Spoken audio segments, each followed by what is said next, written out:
Kita angkat satu pujian. Kami memuji kebesaran-Mu, itu lagu biasanya penutup dalam sebuah ibadah di gereja manapun ya. Oke, kita patut bersyukur buat kebaikan Tuhan, keajaiban Tuhan. Pasti nanti kamu pernah itu. Nah, yuk, yang tahu sama-sama suaranya Tuhan. 1, 2, 3. Kami memuji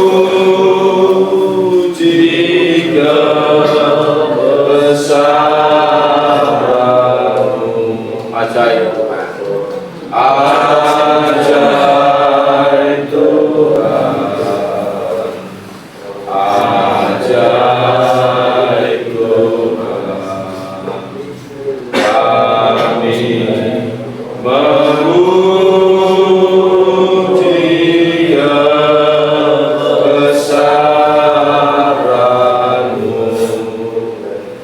Ajaib Tuhan. Ajaib Tuhan. Mari kita bersatu dalam doa. Bapa yang baik, yang kami panggil, kami sembah di dalam nama Tuhan Yesus Kristus. Kami bersyukur buat segala keajaiban Tuhan yang Tuhan sudah kerjakan dalam kehidupan kami. Kalau kami boleh ada sampai hari ini, bisa bersekolah, bisa beraktivitas, semua karena keajaiban Tuhan. Oleh karenanya Tuhan, ajar kami menghargai, menghormati buat segala keajaiban-Mu. Lewat sikap kami menghormati ibadah atau apapun yang kami kerjakan di dalam memuliakan Tuhan. Terima kasih Tuhan. Saat ini kami mau diam mendengarkan firman-Mu ya Tuhan. Tolonglah kami sekalian memiliki hati yang sungguh-sungguh fokus kepada firman-Mu. Demi nama Yesus kami berdoa dan mengucap syukur. Haleluya. Amin. Ya, shalom. Ya, puji Tuhan. Nah, anak-anakku sekalian, sudah dibuka yang di grup? Pasti belum. Coba buka. Apa di situ dibilang? Ayo. Walaupun memang tadi saya baru nyampe sekolah jam 6:10, saya langsung share.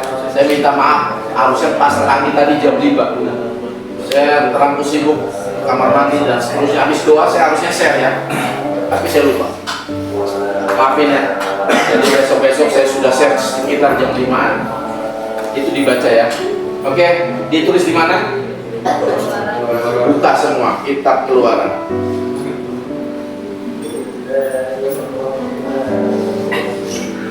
Kalau grup yang lain jangan terus kalian utamain. Ini juga penting anak-anakku. Ini grup kita, soalnya grup progres perlu dibuka juga.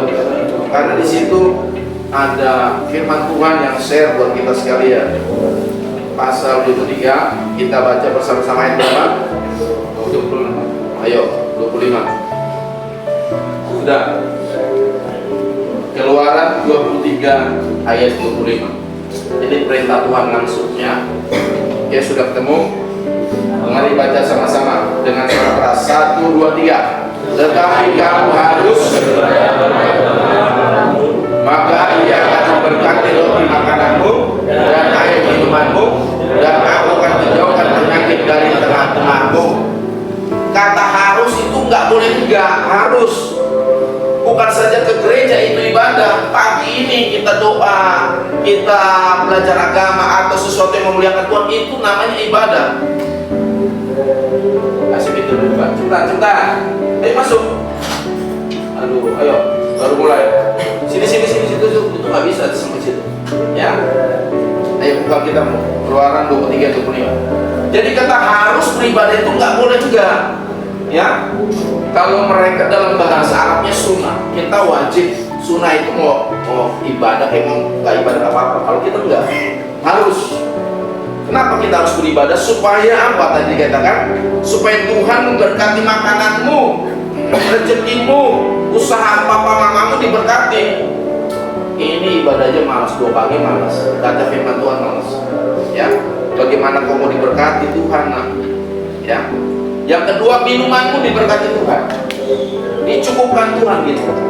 Yang ketiga apa? Dijauhkan penyakit. Saya ngalamin ini, ya. Saya juga kena COVID itu karena saya yang minta. Kalau saya nggak minta, saya nggak kena COVID, beneran. Orang saya peluk, saya doain orang COVID kok sebelum saya kena COVID. Saya bilang, Tuhan, saya pengen doain orang-orang COVID di Koja. Berarti saya harus kena COVID dulu. Iya, saya bilang, Tuhan, tapi cuma 2 hari. Saya harus pulih dalam 2 hari yang biasa keliling. Iya benar. Dokter yang lain bingung, lu kok cepat pulih?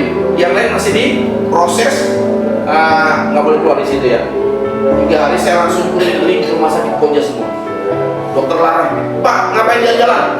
Pakai APD? Enggak, saya udah sembuh, saya mendoain orang-orang. Saya bilang gitu. Ya. Lalu yang berikutnya, anak saya yang nomor 3 yang lulus dari sini, itu waktu umur 5 tahun, itu wabah DBD, itu menjangkit daerah Cilincing. Ada anak-anak kecil sampai 5 tahun itu ada yang meninggal karena Koja penuh ya. Karena sakit penuhnya Koja, anak saya dipulangin. Kenapa? Pada mau kemana nih? Oke? Nah saya teruskan. Anak saya namanya Yehuda. Itu panasnya tingginya minta ampun, trombositnya tinggal 5.000, turun lagi lewat. Karena minimal darah dalam manusia yang sehat dan normal itu 24.000. Udah 5.000 ke lab, langsung bawa ke Koja. Di Koja penuh, nggak ada tempat. Anak saya bilang, nggak mau, Tuhan Yesus sudah sembuhkan saya. Saya nggak ngajarin itu ya. Pulang, udah bawa pakaian minat nih sebenarnya. Pulang saya ingin berdoa, ya udah, Tuhan berkati sesuai dengan ayat ini. Tuhan jauhkan dari penyakit. Dan benar, tetangga kita yang empat orang itu yang seumuran dia 5 tahun itu masih ingat di Koja. Dan sorenya itu udah sembuh. Periksa trombositnya langsung 24.000. Nggak minum obat, nggak minum apapun. Kenapa? Jaminan Allah menjauhkan penyakit dari antara kamu itu ternyata terbukti. Iya. Ya. Saya berdoa untuk orang-orang kusta yang kering dan yang basah. Saya perlu walaupun basah namanya itu kena badan saya, nggak nular saya. Saya sehat saja. Kenapa? Janji Tuhan ketika kita utamakan Tuhan untuk diberkati. Halo, dengar. Sini, jangan sibuk dengan HP. Supaya kau diberkati, nak. Ya. Kalaupun ibadah yang sungguh-sungguh serius, ya. Kalau kau ibadah dengan firman Tuhan, dengan firman Tuhan yang benar, supaya apa? Hidupmu diberkati Tuhan. Kenapa hidupmu rezekimu nggak jelas, langsung? Karena kita sudah beribadah. Kita baca, Tuhan bilang di dalam 1 Timotius harus dilatih ibadah itu. Mari kita lihat 1 Timotius pasal yang ke-4. Buka semua 1 Timotius. Tadi dikatakan harus, tetapi di Paulus dikatakan lebih dahsyat lagi nih. Ayat 7 dan ayat 8. Ya, perhatikan. 1 Timotius 4 ayat 7 dan 8. Tetapi jauhilah tahyul dan dongeng nenek-nenek tua. Latilah dirimu beribadah. Ayat 8. Latihan badan ini terbatas gunanya, tetapi ibadah itu apa? Berguna dalam segala hal, karena mengandung janji apa saja, baik hidup ini maupun untuk hidup yang akan datang. Janji Tuhan melalui Paulus, kalau kau melatih dirimu beribadah. Saya ulangin, ibadah itu bukan saja di gereja, tapi apa saja? Prokris, 2 pagi, komsel, ke gereja, apalagi ibadah-ibadah yang lain. Ya Boni, semua. Jadi hargai. Kenapa saya katakan ayo 2 pagi itu ibadah, nah? Karena ketika kau latih dirimu beribadah, ibadah itu mengandung janji apa saja, baik hidup sekarang ini. Apa itu hidup sekarang ini? Kau sukses, kau diberkati, sehat, rezeki lancar, dapat jodoh yang bagus, nanti kau masuk neraka, masuk ke surga. Tapi kalau nggak akan dilatih ibadahmu, main-main, ya kan? Ada di sini, tapi pikirannya di mana-mana gitu. Ada kau di tempat ibadah, tapi cepetannya sialan nih, kelamaan itu. Kau nggak ibadah namanya, ibadahmu sia-sia, ya. Jadi dikatakan akan mengandung janji ketika kau melatih dirimu beribadah. Lalu untuk hidup yang akan datang itu bicara apa? Hidup yang akan datang, surga. Nah, jadi kalau kau mau masuk surga, latih dirimu beribadah ya. Amin. Jadi jangan kau malas beribadah, ya. Saya ulangin, doa pagi baca firman, kau memuji Tuhan itu ibadah semua. Ya, termasuk pagi ini kita berproses 2 pagi itu ibadah. Jangan anggap arti sebuah ibadah. Amin. Supaya kau diberkati apa tadi? Yang pertama, makanan dan minuman. Yang kedua, yang ketiga, dijauhkan penyakit. Benar. Ya. Oleh karena itu, saya mau bilang sama kita sekalian, belajar melatih dirimu. Ya, namanya seorang petinju kan dia melatih untuk dia jadi juara, betul nggak? Gak mungkin dia seminggu sekali, sebulan sekali dia latihan. Enggak, tiap hari dia melatih ototnya, dia melatih fisiknya supaya apa? Jadi seorang juara. Kamu juga gitu, kalau kau latih dirimu dengan kau rajin berdoa, baca firman, ya, rajin beribadah, maka Tuhan akan memberkati hidupmu masa depan. Amin. Puji Tuhan, mari kita tundukkan kepala kita berdoa. Bapa Surgawi, terima kasih untuk firman Tuhan. Ampuni kami kalau kami tidak menghargai sebuah ibadah. Kami kurang melatih diri kami beribadah, tetapi janji Tuhan hari ini kami harus beribadah supaya kehidupan kami diberkati. Lalu Paulus mengingatkan kami, latihan badani terbatas, tetapi ibadah mengandung janji. Baik kehidupan kami selama kami hidup di dunia ini diberkati, dilindungi, ditolong Tuhan, dipulihkan dan dicukupkan, tetapi juga kami akan hidup yang mendatang. Itulah bicara Kerajaan Surga. Tadinya Tuhan tolong anak kami supaya dimanapun mereka berada, kapanpun mereka mengerti arti sebuah ibadah. Ketika mereka memuliakan Tuhan, ketika mereka berdoa, ketika mereka baca firman Tuhan, itulah ibadah kepada Tuhan. Terima kasih Tuhan. Sebentar anak kami akan memberikan kesempatannya, biar Engkau memberkati kesempatan tersebut. Karena kami memberi bukan dari manusia, tapi Tuhan berkati segala usaha pekerjaan orang tua mereka, supaya mereka juga diberkati. Terima kasih Bapa, di dalam nama Yesus kami berdoa dan mengucap syukur. Haleluya, amin. Hidup ini adalah kesempatan kita nyanyi. Kita jalankan bersama. Sementara saya sembari mengabsen dan kelas 12 lebih dahulu. 1, 2, 3. Hidup ini adalah kesempatan. Suaranya.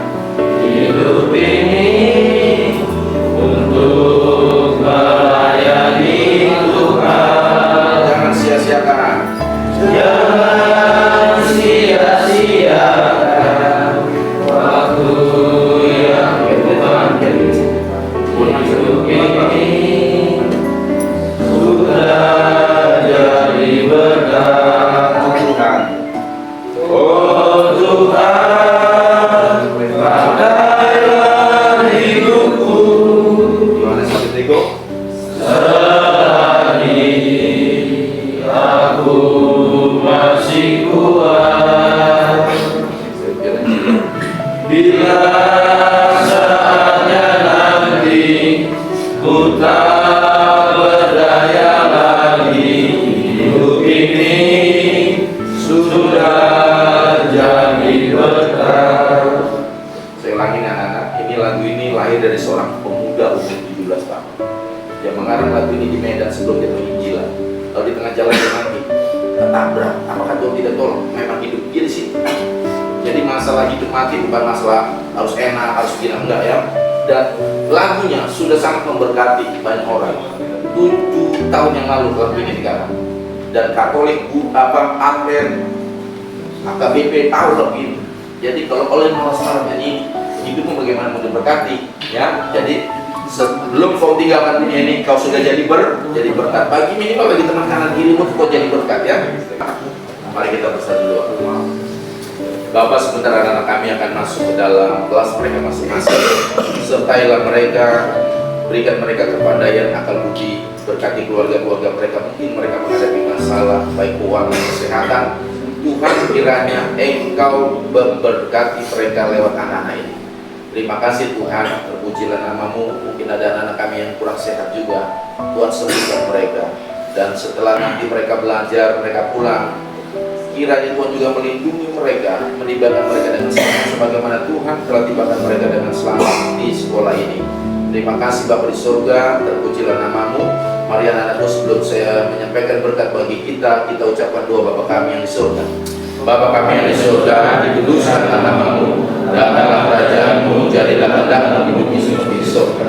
Berikanlah kami pada hari ini makan kami secukupnya, dan ampunilah kesalahan kami, seperti kami juga mengampuni orang yang bersalah kepada kami. Dan jangan bawa kami dalam pencobaan, tetapi lepaskanlah kami dari orang jahat, karena Engkau yang punya kerajaan dan kuasa dan kemuliaan sampai selama-lamanya. Amin. Tuhan memberkati engkau dan melindungi engkau. Tuhan menyinari wajah kepadamu dan memberikan engkau kasih karunia. Tuhan menghadapkan wajah kepadamu dan memberikan engkau damai sejahtera dari Allah Bapa, cinta kasih sayang kepada Tuhan kita Yesus Kristus, serta persukaannya dengan Roh Kudus menyertai kita sekalian mulai pagi ini sampai Maranatha Tuhan Yesus datang kali yang kedua. Dalam berkat nama Tuhan Yesus Kristus. Haleluya. Amin.